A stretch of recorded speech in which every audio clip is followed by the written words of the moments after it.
Okay. Now, what about absences due to illness?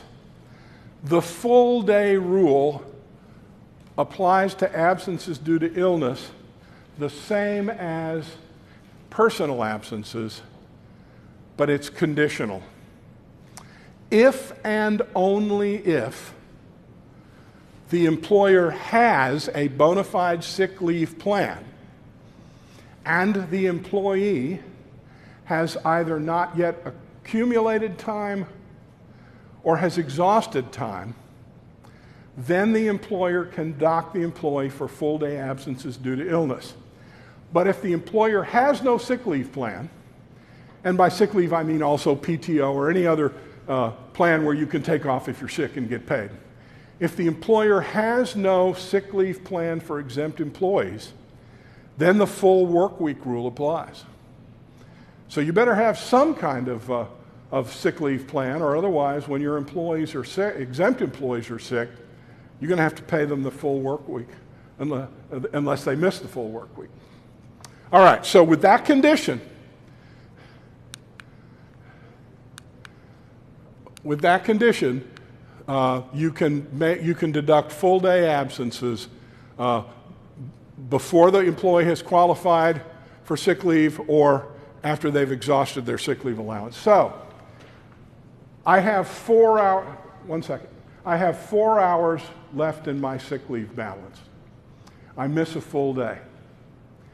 You pay me the 4 hours, but that's all you have to pay me, because once I've exhausted leave, you have no more obligation to pay sick leave.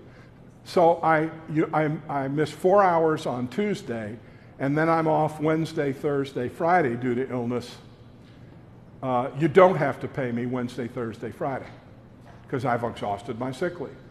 But now let's say I'm off Tuesday half a day, off all day Wednesday, all day Thursday, and then I come in and work part of Friday. Remember, I've exhausted my leave, so you don't have to pay me Wednesday or Thursday, but you got to pay me Friday because I did some work on Friday. Now, one of the things that comes up more and more these days, while everybody has access to their, remote access to their email or phone access to their email or whatever, is they may be home, but they may decide to check their emails or return some phone calls. Well, that sounds great, right? You like that. You like those employees to have spunk and drive and initiative. But by doing it, they screw up your ability to dock their pay, don't you?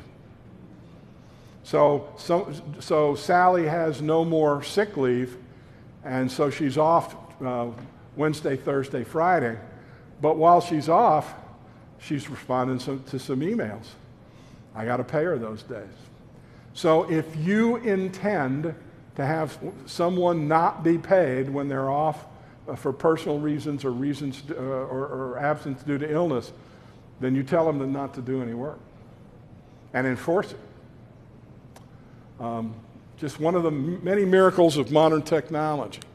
All right, other clarifications or exceptions with regard to the salary basis of payment. And it's surprising how much time we spend on the salary basis when we're